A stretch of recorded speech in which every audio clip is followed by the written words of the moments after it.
کی کہانی گلناب کے نام. یہ کہانی ریحان اور گلناب کی محبت کی کہانی ہے.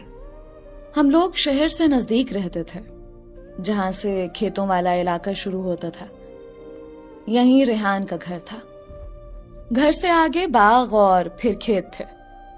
پہلے یہاں ریحان نہیں رہتا تھا، نوکر اور کچھ رشتہ دار رہتے تھے. ریحان تو اب کچھ دنوں سے آ کر رہنے لگا تھا. میں نے ریحان کو بھی کبھی نہیں دیکھا تھا. بس اتنا پتا تھا کہ ہمارے گھر کے پاس ملک صاحب کی زمین اور باغ ہیں، جس میں ان کا بڑا سا پختہ مکان تھا. مگر اس مکان میں وہ کبھی کبھی آتے تھے، کیونکہ ملک صاحب گاؤں میں رہتے تھے، جہاں ان کی 2 بیویاں تھیں. ریحان انہی ملک صاحب کا پہلوٹی کا بیٹا تھا. ریحان کی ماں اس کے بچپن میں ہی فوت ہو گئی تھے. اس کو سوتیلی ماں نے پالا تھا، جس کی کوئی اولاد نہ تھے. البتہ ریحان کی تیسری سوتیلی ماں اسے جلتی تھی اور اس کے لیے طرح طرح کے مسائل پیدا کرتی تھی، جس کی وجہ سے ریحان گھر سے باہر رہتا تھا. پہلے وہ شہر کے ہاسٹلز میں رہا. جب تعلیم مکمل کر لی تو اس کے والدین نے اس کے حصے کی زمین اور جائیداد اس کے سپرد کر دی. اس طرح ریحان مالی لحاظ سے ایک حد تک خود کفیل ہو گیا.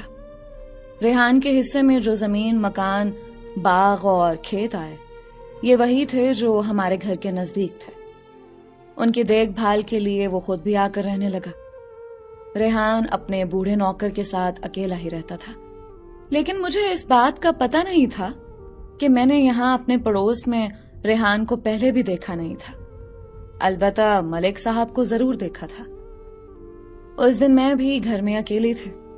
صرف میرا چھوٹا بھائی فہد میرے ساتھ تھا. کچن میں کوئی کام کر رہی تھی کہ فہد نہ جانے کس وقت گھر سے باہر نکل گیا. وہ گھر سے نکل کر سیدھا پڑوس میں چلا گیا، کیونکہ باغ کا پھاٹک اکثر کھلا رہتا تھا. فہد پہلے بھی کنو اور مالٹے توڑنے کے شوق سے باغ میں گھس جایا کرتا تھا. اس وقت نوکر وغیرہ ہوتے تو فہد کو پڑوس کا بچہ سمجھ کر کچھ نہیں کہتے تھے.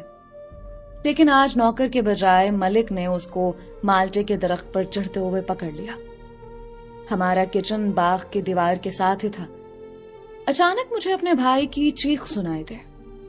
برتن جو میں دھو رہی تھی میرے ہاتھ سے گر گیا. میں ننگے پاؤں دوڑتی ہوئی اوپر چھت پر گئی